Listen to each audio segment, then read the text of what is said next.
Good morning everyone, সবাই কেমন আছো? আশা করি সবাই খুব ভালো আছো। আজকে চলে গেছিলাম একটু ঘুরতে। রাস্তায় যাওয়ার পথে দেখি সূর্যি মামা উঁকি মারছে।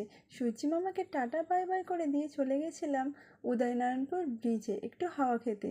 ওখানে গিয়ে আমরা বেশ ওই আধ ঘন্টা মতো দাঁড়িয়েছিলাম।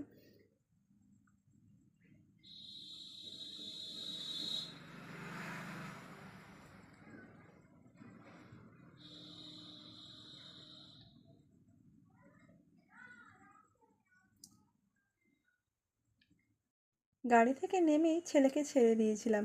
ছেলে তো পুরো দৌড়াচ্ছে, একবার বাবাকে ছোটাচ্ছে, একবার আমাকে ছোটাচ্ছে। আর বেশিরভাগ না ওর ওই রাস্তার দিকেই চলে যাচ্ছে, মেন রাস্তা, গাড়ি আসছে, কোথায় কি হয়ে যায় না হয়ে যায়।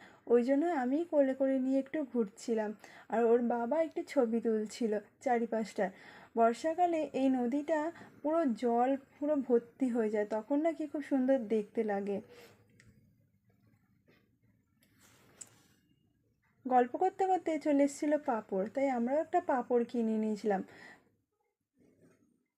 ছেলেকে পাঁপড় দিতেই ও কামড় মেরে হাত থেকে ওর পাঁপড়টা পড়ে গেল। ওর আর খাওয়া হলো না। পাঁপড় খেয়ে চলে এসেছিলাম ফুচকা খেতে। ফুচকা না বলি অনেক খাবো, কিন্তু 10 টাকার বেশি না খেয়ে উঠতেই পারি না, পেটটা ভরে যায়। ওখান থেকে বর্মশাই বললো চলো একটু দাদার স্কুলটাও ঘুরিয়ে আনি, যখন এতটা দূরে এসেছি। তাই চলে গেছিলাম একটু দাদার স্কুলটা ঘুরতে। এই স্কুলে কারা পড়ো অবশ্যই কমেন্ট করে বলো, এটা কিন্তু উদয়নারায়ণপুরের স্কুল।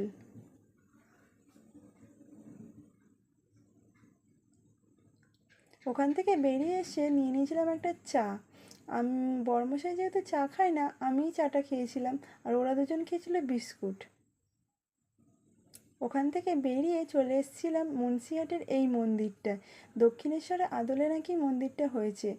ঢোকার সৌভাগ্য হয়নি, কিন্তু ইচ্ছে আছে বাড়ির সবাইকে নিয়ে এই মন্দিরটা আসবো একদিন।